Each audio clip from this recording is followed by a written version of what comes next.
कार्तिक अमावस्या के दिन प्रातःकाल सुरभि गाय प्रकट हुई और सायंकाल को भगवती प्रदोष वेला में भगवती महालक्ष्मी का प्राकट्य हुआ।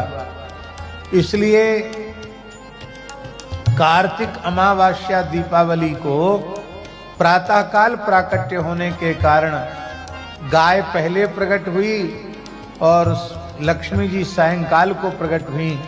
इसलिए गाय अग्रजा है और लक्ष्मी जी अनुजा है।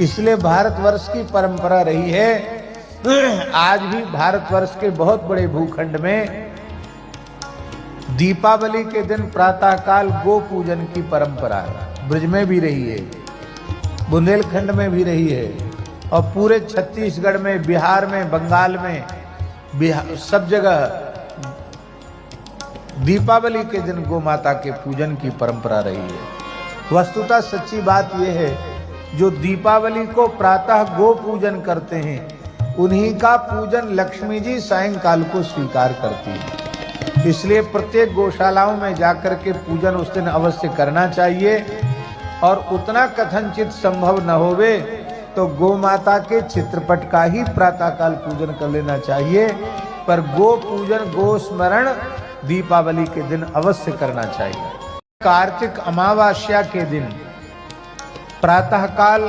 सुरभि गाय प्रकट हुई और सायंकाल को भगवती प्रदोष वेला में भगवती महालक्ष्मी का प्राकट्य हुआ।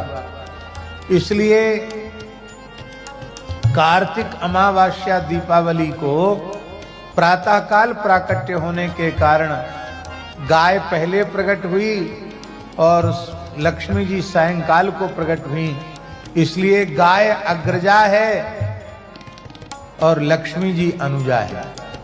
इसलिए भारतवर्ष की परंपरा रही है, आज भी भारतवर्ष के बहुत बड़े भूखंड में दीपावली के दिन प्रातःकाल गो पूजन की परंपरा है। ब्रज में भी रही है, बुंदेलखंड में भी रही है और पूरे छत्तीसगढ़ में, बिहार में, बंगाल में, सब जगह